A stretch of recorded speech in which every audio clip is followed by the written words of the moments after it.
Richard की आंखें खुली तो ऊपर सिर्फ घने पेड़ों का जाल था। उसे याद आया कि वह एक हवाई दुर्घटना में बच गया है और अब गहरे जंगल में पूरी तरह अकेला है। उसके पास सिर्फ एक छोटा सा चाकू, जेब में रखी टार्च और फटे हुए कपड़ों में लिपटी बची खुची उम्मीद थी। शरीर दर्द से कराह रहा था, पर जिंदा रहने की इच्छा ने उसे उठने पर मजबूर कर दिया। सबसे पहले उसने आसपास के माहौल का जायजा लिया। चारों तरफ हरे भरे पेड़ थे, जिनकी पहचान उसे नहीं थी। उसने अपनी ऊर्जा बचाने के लिए धीमे और स्थिर कदमों से चलना शुरू किया। उसकी पहली और सबसे जरूरी तलाश थी पानी। घंटों की सावधानी भरी यात्रा के बाद उसने एक धीमी आवाज सुनी और जल्द ही उसे एक छोटा झरना मिला। ये जीवन रेखा थी। उसने घुटनों के बल बैठकर अंजलि भरकर पानी पिया, पर उसकी सूझबूझ ने उसे चेतावनी दी कि पानी को पीने से पहले उबालना जरूरी है। अब जरूरत थी आग की। रिचार्ड ने सूखी लकड़ियां और पत्तियों को इकट्ठा किया। उसने एक तरीका आजमाया। अपने छोटे चाकू की धार से पत्थरों को जोर से टकराया। कई निराशाजनक कोशिशों के बाद एक छोटी सी चिंगारी सूखी घास में गिरी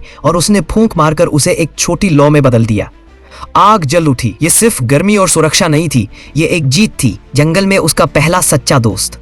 उसने पास की छोटी छोटी टहनियों से एक त्रिपोरी बनाई, पानी से साफ किया और आग पर सेंक कर खाया। अब अगली बड़ी चुनौती थी रात गुजारने का ठिकाना, यानी आश्रय। सूरज ढलने वाला था। रिचार्ड ने तेज मजबूत टहनियां काटी और उन्हें एक दूसरे पर झुकाकर एक ए आकार का ढांचा बनाया। उसने बड़ी बड़ी हथेलियों जैसी पत्तियों और घनी घास से इस ढांचे को चारों तरफ से ढक दिया, जिससे अंदर एक सूखी, सुरक्षित और हवाबंद जगह बन गई। उसने अपने आश्रय के प्रवेश द्वार पर कुछ कंटीली झाड़ियां भी लगा दी, ताकि कोई जंगली जानवर अंदर न आ सके। जैसे ही अंधेरा छा गया, रिचार्ड अपने बनाए आश्रय में घुस गया। बाहर दूर जंगल के जानवरों की आवाजें आ रही थी, लेकिन अंदर उसकी जलाई हुई आग की धीमी रोशनी और पत्तों की महक में एक अजीब सी शांति थी। वह जानता था कि यह सिर्फ शुरुआत है। जंगल खतरनाक था, पर अब उसके पास आग, पानी, भोजन और आश्रय था। चार चीजें जो उसने अपनी हिम्मत और मेहनत से हासिल की थी। थकावट से उसकी आंखें बंद हो गईं और उसने यह दृढ़ निश्चय किया कि अगली सुबह वह जंगल से बाहर निकलने का रास्ता ढूंढेगा। रिचार्ड